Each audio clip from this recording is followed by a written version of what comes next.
how much of a priority House Republicans will make the challenge of this border invasion come 2023.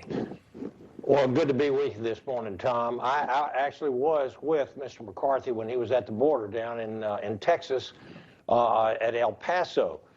He plans to, and this is something that I think all Republicans in our conference realize, that one of the greatest dangers to our country's solvency and national security is this open border under President Biden and under Alejandro Mayorkas. It is worse than ever. I've been down there numerous times taking congressional delegations as the House Border Security co-chair, caucus co-chair, and I can tell you that it is absolute bedlam. There was a big tent city across the river in Mexico, probably stretched close to a half a mile. Well over 1,000 people, mostly Venezuelan, demanding to be allowed in. It is absolute bedlam down there. And the child sex rings, the human smuggling, the amount of drugs that are coming across. I'm a healthcare provider. I can tell you that fentanyl is one of the most dangerous drugs on the face of the planet. Yeah. And we're losing the equivalent of an airliner, a 737 airliner crashing every day. Up to 300 Americans die of overdoses every single day. And Biden and Mayorkas are the last link in this drug and human smuggling chain. All right, so Congressman, I think that Americans, even independent voters and Democrats, understand that there is a challenge here. There's a problem. 2 million people coming across the border, the folks that are dying from fentanyl. The Republicans now have an opportunity to get back on offense from a legislative standpoint in the House. What does that agenda look like, specifically when it comes to bills and legislation that the House is prepared to try to pass to deal with this, and then put the Democrats in the Senate on defense and let them say no? Absolutely. We've got the commitment to America. I was a member of the task force appointed by our leadership on border security.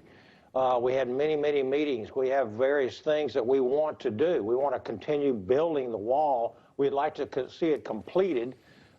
We know that barriers work. We've seen it over and over again. We need to eliminate this catch and release that's been going on. The tricks, the feints that we're seeing coming out of the Biden administration and Mayorkas, humanitarian parole, allowing people to come in and they're supposed to be detained if they're seeking asylum. They don't detain them. They simply parole them and let them out. That's illegal. That is against the law. Mayorkas and Biden have suspended the U.S. Constitution and all the laws that in regards to border security.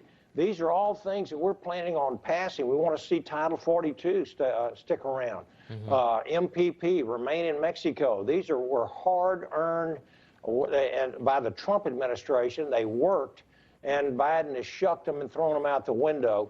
Yeah. And quite frankly, we know that since we did not win the U.S. Senate, it's going to be tough. But we're going to pass this legislation.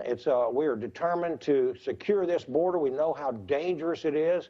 As I said, hundreds and thousands of Americans are dying. Literally, we've had 900 dead migrants themselves come across and die. We found their bodies. Yeah. The cartels are in charge. So we have to pass this. We have to have hearings. We plan to do that.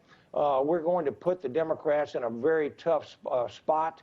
And thanks to Newsmax, because you are the folks that get out there and show the real news, where the rest of the media, or most of the rest of the media, simply covers it up, and the American people don't see what is really happening to their nation right before their eyes and under their noses. All right. Well, look, I think that people are, they're looking for action. They're looking for this Congress to come back and to get back on offense from a legislative and from a policy standpoint. And you've laid out a good agenda there, and we will follow up with you on that as we move forward. Thank you, Congressman Brian Babin of the great state of Texas.